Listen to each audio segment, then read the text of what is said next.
everybody. Welcome into a special edition of the Gasocast. We're doing our UIL team rankings reveal on today's episode. You know, we're a week into the actual season. It's been a hot topic around the office. Yeah, Team rankings, I mean, man. Woo! There's been some definite arguments about which teams to slot where. Scrimmages start this weekend. It's an awesome time to be involved with the Texas high school basketball scene. Next weekend, game start. We'll be dropping an episode talking about where we're going next week. But first things first. I mean, it's been the talk of everybody on Twitter the past 2 or 3 days. The Duncanville News vacating their title from last year. Blue, I mean, what do you make of this whole situation? Well, it has to be addressed in the sense that it's between these two parties that really it's unfortunate that anybody has to go through any type of scenario like this. But we do know that, like you said, the title was stripped from Duncanville. Then, secondly, David Peavy has been suspended for 1 year, and so they have. I think everybody will heal from this over time, from as far as the Duncanville community to hopefully the state, and we're going to continue to move on, and so it's obviously it's not anybody's battle to fight right now. It's just those two parties that just had to make a very hard decision, I believe, and so but that doesn't take away from any type of ranking, team rankings for this year, and we're going to look. This is a new season, new year, and of course we've made it known for many weeks that Duncanville is on top of that 6A team rankings list, and why not? Right. So they have a big target on their back, and I think it's going to be just a fun year, as we can see that, and I think even the Duncanville players know that, hey, there's some teams ready to take it away from us in terms of this year and not knocking them out of the playoffs and so forth. But for sure, that's where we are. We're in the team rankings, and so and also, if you tuned in last week, that's when we did the rankings. We had made a few adjustments. Even that was raw. Coming from downstairs at the table, doing the rankings. I mean, it got loud. It didn't get personal. That's not the way we work, but in a fun way.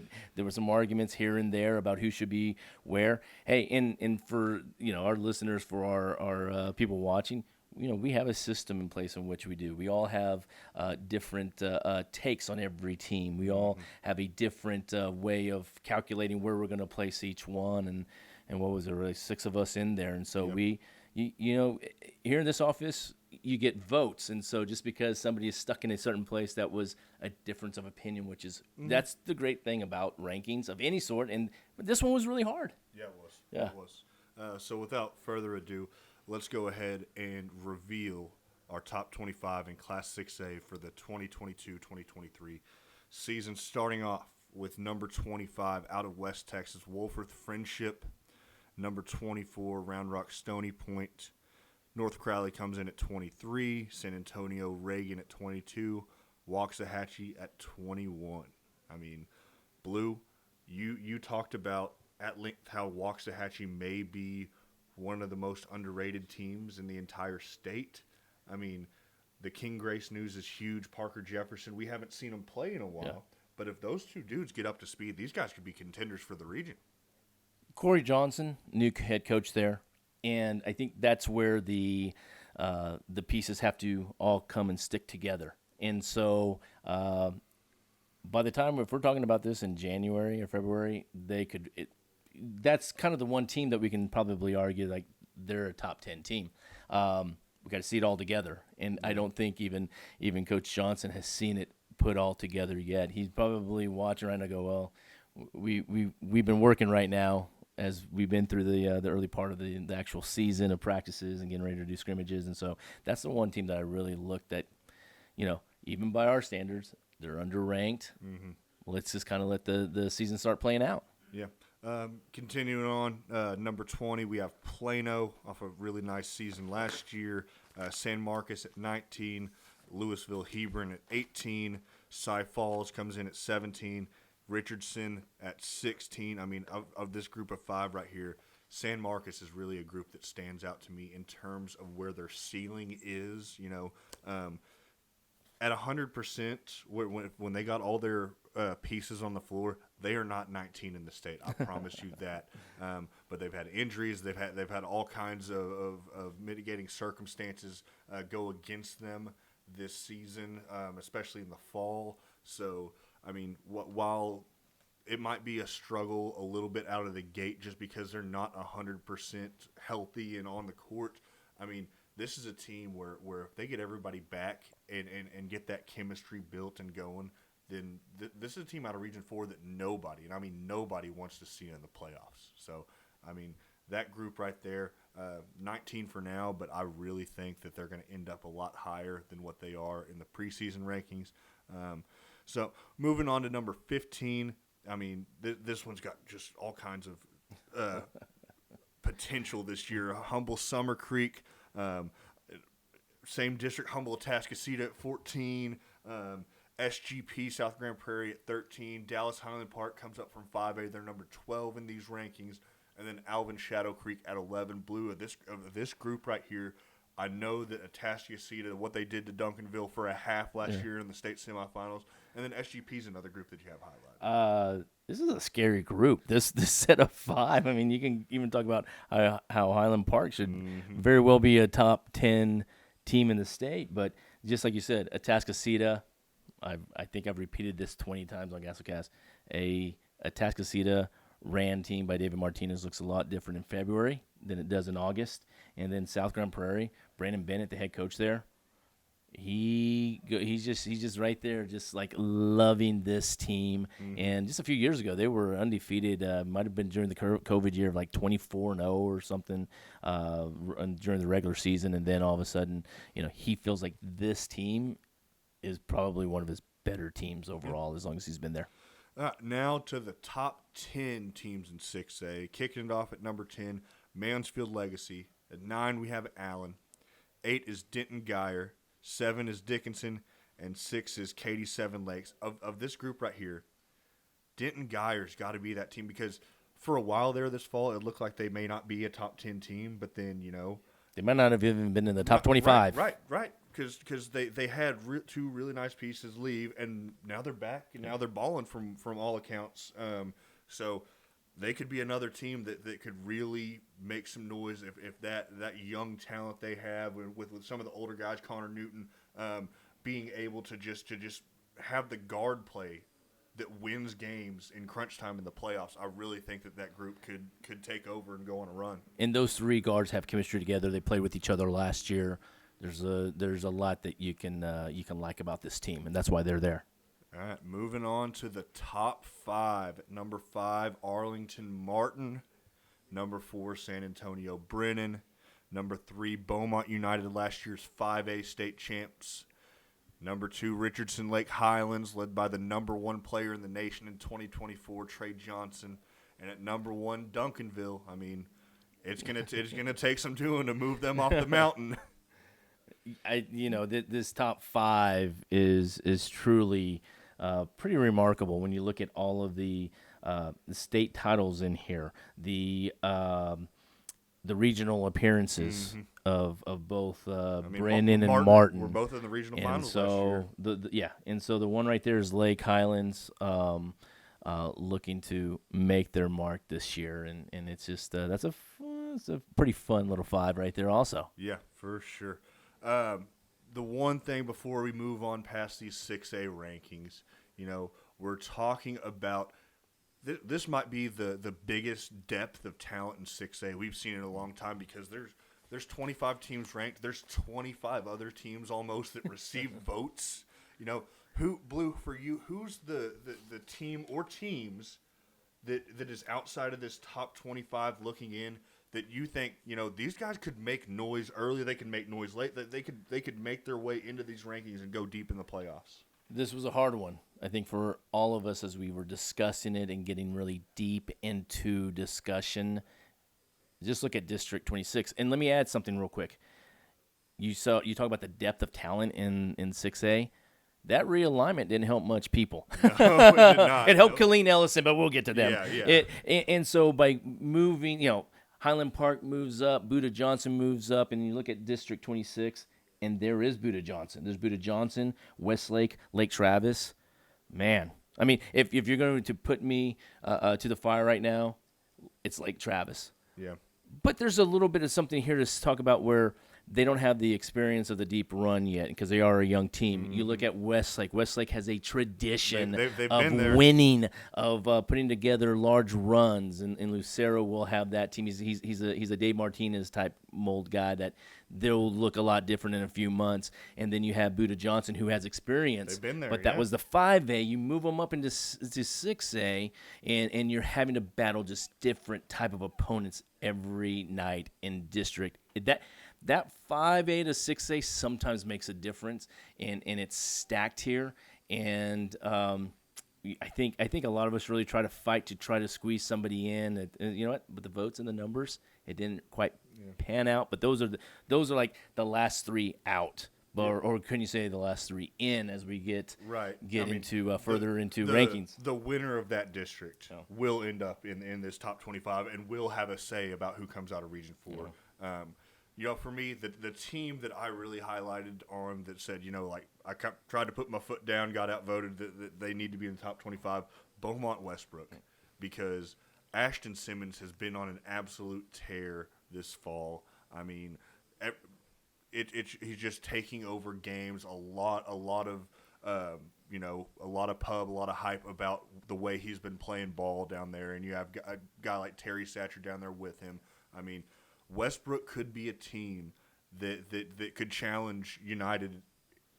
I mean, any of them in that district. Right. That district is so loaded, but I do think that Beaumont Westbrook has that top end talent to be able to crack these rankings and go on a deep run. Yeah, and it's District 21 in 6A. So you already have Beaumont United, Atascocita, and Summer Creek already ranked in the top 20.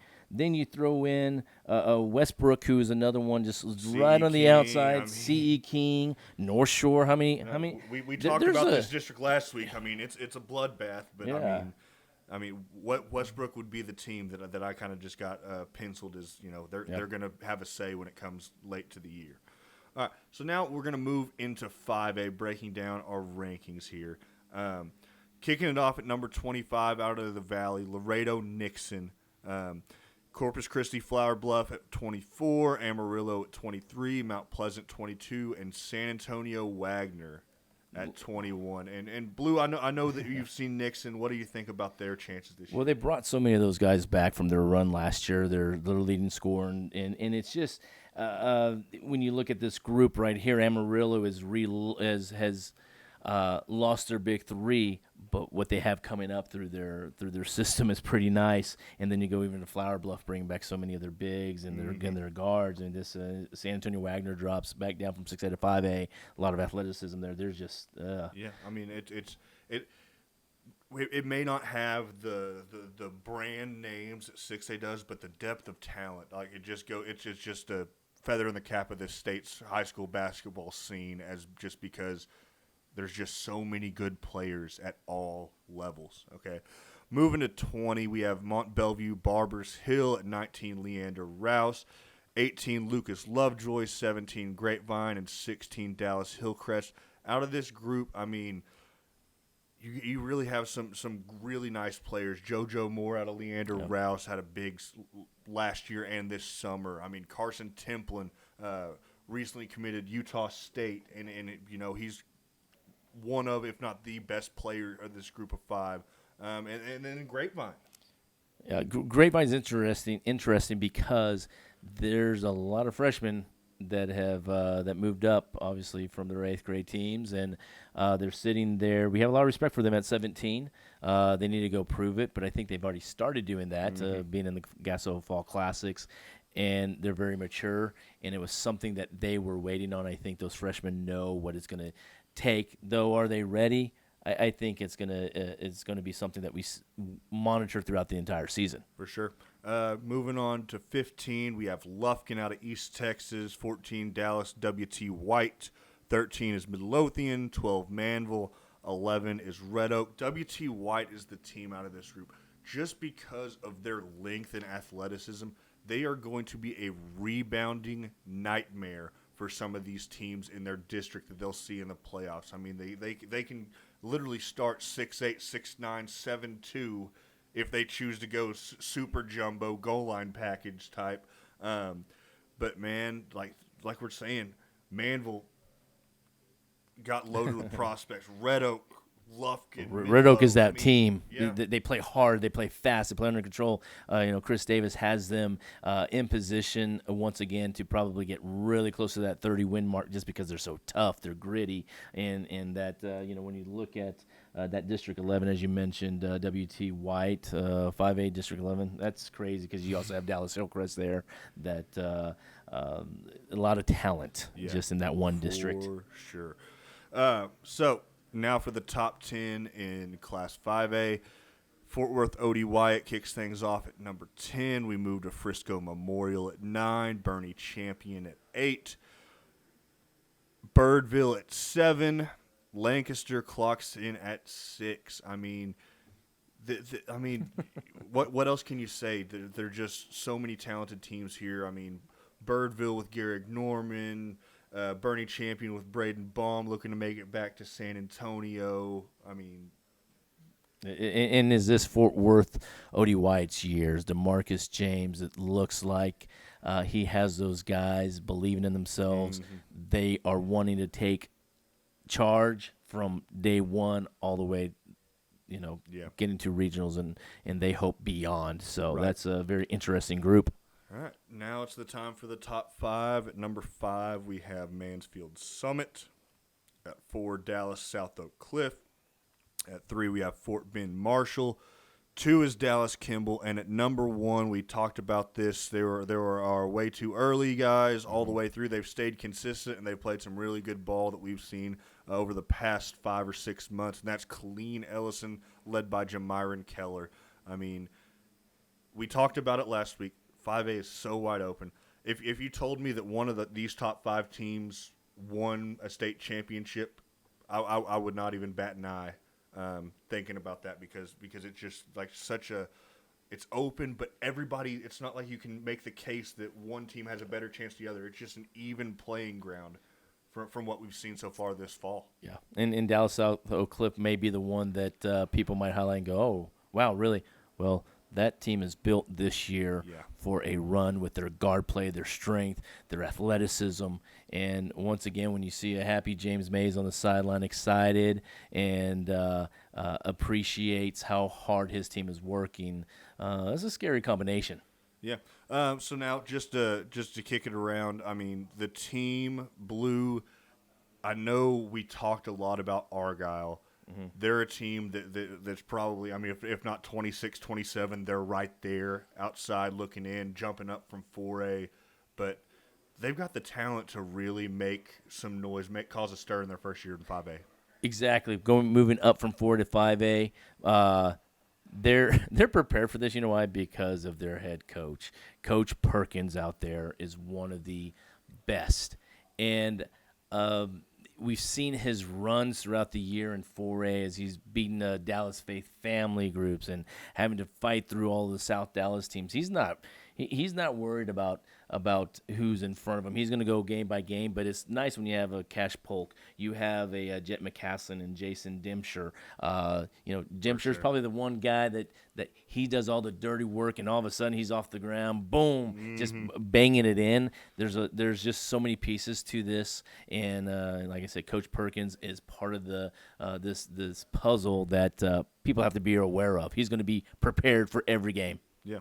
And my team that got left out that probably should deserve a spot. I mean, Texas City, 2 words, C.J. McCain. I'll leave it at that because the kid is on a tear, and he's going to be hard to stop for anybody out of that area. We could have probably a 6-hour show just talking about our own teams, and maybe we'll do that later as far as just having our own personal rankings going out. But, All right, 4A. So moving on to 4A. Lubbock Estacado opens us up at 25. Bernie at 24. Wichita Falls Hershey, last year's state runner-up, at 23. Kaufman at 22, and Anna at 21. Just real quick, the Bernie, they've been to back-to-back state. You figure that in Region 4, it's they'll make a little bit of a push, as they did lose a lot of pieces over the last couple of years, but it hasn't stopped them. Yeah. Okay. Number 20, Dallas Lincoln. I mean, they going on playoff runs is what Dallas Lincoln does. Yeah. 19, Pleasanton, R.J. Marquez leading the way for them. Waxahachie Life at 18. 17 is Van Alstyne. 16 is Paris. Yeah, and real quick, Paris is another scary group because they always have ball handlers. They always have athletes. They're always going to get guys off that football field and have that football mentality that they're just going to want to beat you down and get deep, of course, as always, in the playoffs. Yeah. 15, Houston Yates. At 14, Kennedale. I saw them at TABC. They've got size. They've got guards. I mean, they're a team that just got a chance to crack the top 10 pretty early in the season. Stafford at 13, a really successful program over the last couple of years. Jacksonville at 12. Bullard at 11. I mean, both of those last two, Bullard and Jacksonville, got a real case at being one of the best teams right there with Lufkin in East Texas. So now for the top 10, opening things up is Somerset at 10. We got Canyon High at 9. Waco Connolly at 8. Canyon Randall at 7. Sulphur Springs, at 6. I mean, that Canyon district's right there. The guard play. Yeah. That was the biggest thing right now is the guard play, because they're going to have it's going to be them and Canyon. However, guard play may win out, and I give that edge to Canyon Randall. Yeah, with And KJ plus they were Thomas, also in yeah. that 5A moving down to 4A, so Yeah. they have all of that really hardcore experience as Canyon does. Yeah, and Kemper Jones at Canyon, we've seen him a ton. I mean, they really have a nice program built up out there. Number 5, starting with the top 5 in 4A, Houston Booker T. Number 4 is Dallas Pinkston, led by Dink Pate. Number 3, Silsbee with Jared Harris. I mean, last year made it to state. Number 2 is Dallas Carter, and number 1 on top of the mountain, last year's defending champs, Dallas Faith Family. I think that these top 3 are staples. I think this is probably even next year's preseason group in some fashion. And so, like you said, Jared Harris just kind of went about his business and just exploded last year. But look at all the talent and the depth, even with Dallas Pinkston and Dink Pate. Houston Washington, they had a taste. They were close. They had Chris McDermott. They're ready to show people that, hey, slow down. We're going to overtake Silsbee. Yeah. All right, so that'll wrap it up for 4A. With 3A, moving to them, we just do the top 10 with these smaller classifications. At 10, we have Lytle. 9, Holiday. Keaton Bristow, remember the name, transferred in. He's going to be a problem in Class 3A. Tatum at 8. Lorena at 7. Corpus Christi London at 6. They've got a really nice program they've built over the last couple of years. Peaster at 5. Hitchcock at 4. Brock at 3, San Antonio Cole at 2, and Dallas Madison, the defending champs, at 1. It's pretty standard here when you see Yeah. Dallas Madison, Madison, Cole, nodded and at the Brock top, yeah. all at the top. It's The usual it's suspects, yes. All right, now for the 2A top 10. At number 10, opening things up, we have Seymour. 9 is Martins Mill. 8 is Toller. 7 is New Deal out in West Texas. 6, Flatonia. 5 is New Home. 4 is Timpson. 3 is defending champs Clarendon. 2 is LaPointer. And 1 is last year's runner-up.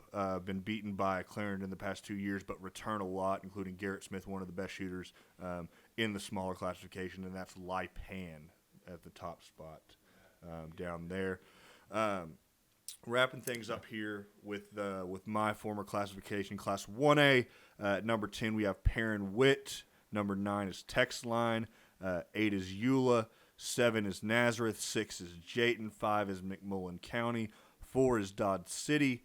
3 is defending champs Grayford. 2 is Irion County. And 1 is Lorenzo, buoyed up to number 1 by the addition of Jakari Davis, who has really been productive over the summer circuit where we've seen him. So that's going to do it for this edition, this special Gasocast of team rankings. Let us know in the comments. Let us know who. Let us know where we're wrong. Right. As always, keep us on the straight and narrow.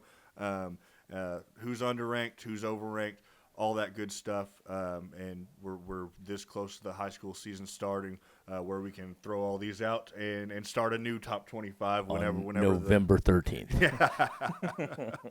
But for that being said, I'm at GASO Lyndon. That's GASO Blue. Thanks for tuning in. Make sure you subscribe, all that good stuff, and we'll see you next time.